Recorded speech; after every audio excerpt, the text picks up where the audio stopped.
দেশের লোকের অবস্থা যতদিন পরিবর্তন করে ততদিন আমিও নিজে অত বিলাসিতা পছন্দ করি না।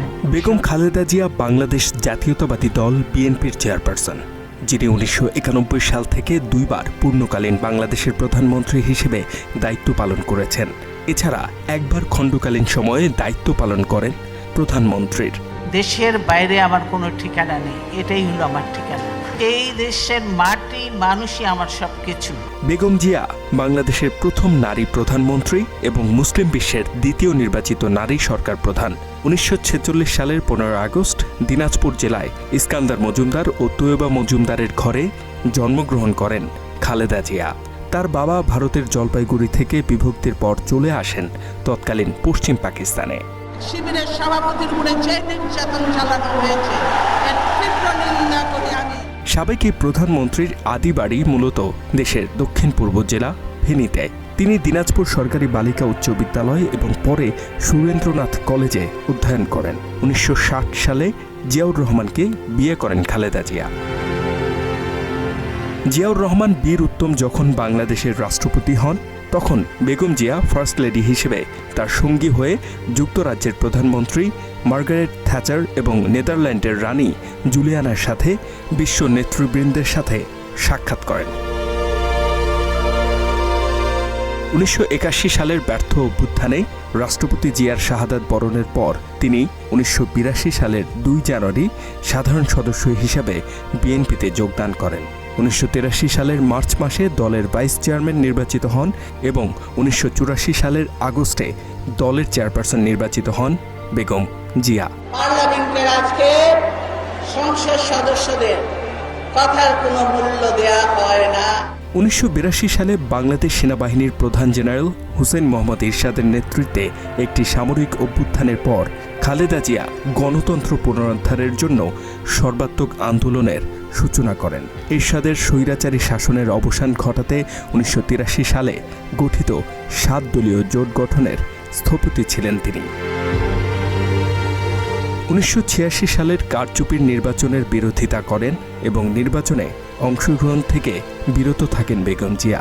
যদিও আওয়ামী লীগ, জামায়াতে ইসলামী এবং বাংলাদেশের কমিউনিস্ট পার্টির মতো রাজনৈতিক প্রতিদ্বন্দ্বীরা এরশাদের অবৈধ সরকারকে বৈধতা দেওয়ার জন্য জাতীয় পার্টির নেতৃত্বাধীন শাসনের অধীনে নির্বাচনে যোগ দিয়েছিল। দৃঢ় সংকল্পের কারণে খালেদা জিয়াকে 1983 থেকে 1990 সাল পর্যন্ত 7 বার আটক করা হয়েছিল। তিনি বিএনপির ছাত্র সংগঠন জাতীয়তাবাদী ছাত্রদলকে শক্তিশালী একটি সংগঠনে পরিণত করেন, যার ফলে তারা সারা দেশে 321টি ছাত্র সংসদগুলোর মধ্যে 270টিতে জয়লাভ করে। এই ছাত্ররা এরশাদের শাসনের পতনের আন্দোলনে গুরুত্বপূর্ণ ভূমিকা পালন করেছিল।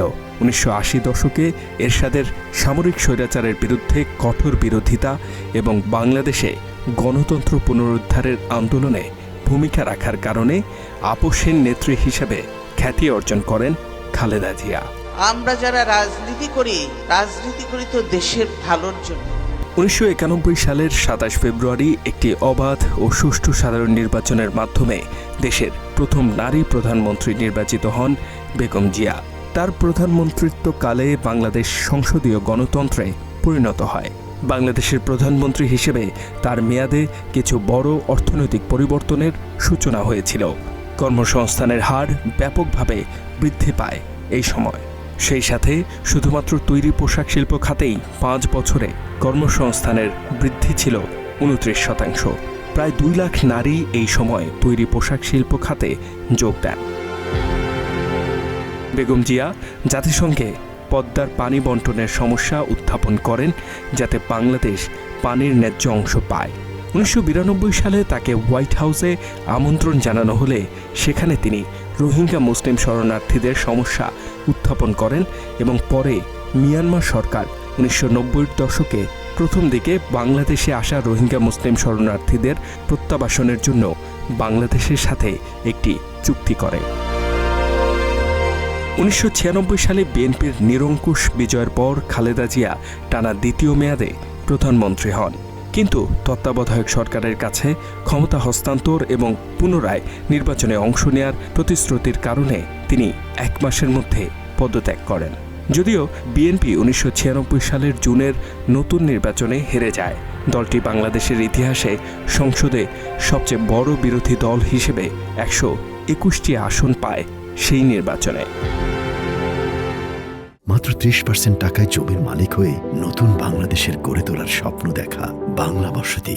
1999 সালে বেগম জিয়ার নেতৃত্বে বিএনপি বাংলাদেশ জাতীয় পার্টি, জামায়াতে ইসলামী এবং ইসলামী ঐক্যজোটের সাথে 4 দলীয় জোট গঠন করে এবং ক্ষমতাসীন আওয়ামী লীগের বিরুদ্ধে বেশ কয়েকটি আন্দোলন কর্মসূচি শুরু করে। বেগম খালেদা জিয়া দুর্নীতি ও সন্ত্রাস নির্মূলের প্রতিশ্রুতি দিয়ে 2001 সালের নির্বাচনে জয়ী হন এবং আবারও বাংলাদেশের প্রধানমন্ত্রীর দায়িত্ব নেন। ফোর্বস ম্যাগাজিন নারী শিক্ষা ও নারীর ক্ষমতায়নে তার ভূমিকার জন্য 2005 সালে বিশ্বের সবচেয়ে ক্ষমতাধর নারীদের তালিকায় তাকে 29 নম্বরে স্থান দেয়। মেয়াদ শেষে 2006 সালে তিনি তত্ত্বাবধায়ক সরকারের কাছে ক্ষমতা হস্তান্তর করেন। 2007 সালের সেপ্টেম্বরে তাকে ও তার পরিবারের সদস্যদের নির্বাসনে পাঠানোর একাধিক প্রচেষ্টায় ব্যর্থ হয়ে পরে দুর্নীতির তুচ্ছ এবং ভিত্তিহীন অভিযোগে স্বৈরাচারী সরকার বেগম জিয়াকে গ্রেপ্তার করে। ক্ষমতায় থাকাকালীন খালেদা জিয়ার সরকার বাধ্যতামূলক বিনামূল্যে প্রাথমিক শিক্ষা, মেয়েদের জন্য 10ম শ্রেণী পর্যন্ত বিনামূল্যে শিক্ষা, ছাত্রীদের জন্য একটি শিক্ষা উপবৃত্তি এবং শিক্ষা কার্যক্রমের জন্য খাদ্য প্রবর্তন করে শিক্ষাক্ষেত্রে অগ্রণী ভূমিকা রাখেন। খালেদা জিয়ার আমলে সরকারি চাকরিতে প্রবেশের বয়সসীমা 27 বছর থেকে বাড়িয়ে 30 বছর করা হয়। একই সাথে শিক্ষা খাতে সর্বোচ্চ বাজেট বরাদ্দের নজির করেন তিনি। বেগম জিয়া কোনো আসনেই পরাজিত না হওয়ার অনন্য রেকর্ডের অধিকারী। তিনি 1991 থেকে 2001 সালের সাধারণ নির্বাচনগুলোতে 5টি পৃথক সংসদীয় আসনে নির্বাচিত হয়েছিলেন। 2008 সালে তিনি যে 3টি আসনে প্রতিদ্বন্দ্বিতা করেছিলেন সেখানে তিনি জয়লাভ করেছিলেন। 2009 সাল থেকে যখন শেখ হাসিনার নেতৃত্বাধীন সরকার বাংলাদেশকে একটি কর্তৃত্ববাদী রাষ্ট্রে পরিণত করে, তখন তিনি গণতন্ত্রের জন্য তার লড়াই নতুন করে শুরু করেন। হাসিনার সরকার জোরপূর্বক খালেদা জিয়াকে তার ক্যান্টনমেন্টের বাড়ি থেকে বের করে দেয় এবং গণতন্ত্রের জন্য আন্দোলন শুরু করায় তাকে 2 বার গৃহবন্দী করা হয়। গণতন্ত্রের ভূমিকার জন্য বেগম জিয়াকে 2011 সালে নিউ জার্সির স্টেট সেনেট গণতন্ত্রের জন্য যোদ্ধা উপাধিতে সম্মানিত করে। জিয়া অরফানেজ ট্রাস্ট ও জিয়া চ্যারিটেবল ট্রাস্ট দুর্নীতি মামলায় 2018 সালে বেগম খালেদা জিয়াকে 17 বছরের কারাদণ্ড দেয় ফ্যাসিস্ট হাসিনার আজ্ঞাবহ আদালত। 2020 সালের country reports on human rights practice প্রতিবেদনে মার্কিন যুক্তরাষ্ট্রের স্টেট ডিপার্টমেন্ট আন্তর্জাতিক এবং দেশীয় আইন বিশেষজ্ঞদের উদ্ধৃতি দিয়ে বলেছিল, মূলত নির্বাচনী প্রক্রিয়া থেকে সরিয়ে দেওয়ার জন্য একটি রাজনৈতিক চক্রান্ত হিসেবেই তাকে সাজা দেয়া হয়েছিল। এমনকি তার ন্যায্য বিচারের অধিকারকে সম্মান করা হয়নি বলেও ওই সময় উদ্বেগ প্রকাশ করে অ্যামনেস্টি ইন্টারন্যাশনাল। গণতন্ত্রকে ধ্বংস করার জন্য এই সরকার উঠে পড়ে লেগেছে। বিগত 15-16 বছরে দেশের মানুষের গণতান্ত্রিক অধিকারের জন্য আপোষহীনভাবে লড়ে গেছেন বেগম জিয়া। বিচার বহির্ভূত নানা অন্যায় আর জুলুমের পরও মাথা নত করেননি স্বৈরাচার হাসিনা সরকারের কাছে। ফলে দল হিসেবে বিএনপি হয়েছে প্রশংসিত, আর বেগম জিয়া ভালোবাসায় সিক্ত হয়েছেন সাধারণ মানুষের। দীর্ঘ রোগভোগের পর অবশেষে রাজধানীর একটি বেসরকারি হাসপাতালে শেষ নিঃশ্বাস ত্যাগ করেছেন বর্ষিয়ান এই রাজনীতিবিদ। তার এই প্রয়াণ সংবাদ সারা দেশে ছড়িয়ে পড়লে নেমে আসে গভীর শোকের ছায়া। দেশের প্রথম নারী প্রধানমন্ত্রী এবং গণতন্ত্র পুনরুদ্ধারের আপোষহীন নেত্রী বেগম জিয়ার মৃত্যুতে দলমত নির্বিশেষে গোটা জাতি শোকাহত।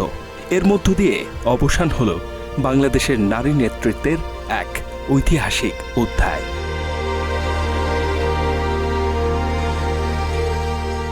এই যে মাতাউল্লাহ বাংলা এডিশন।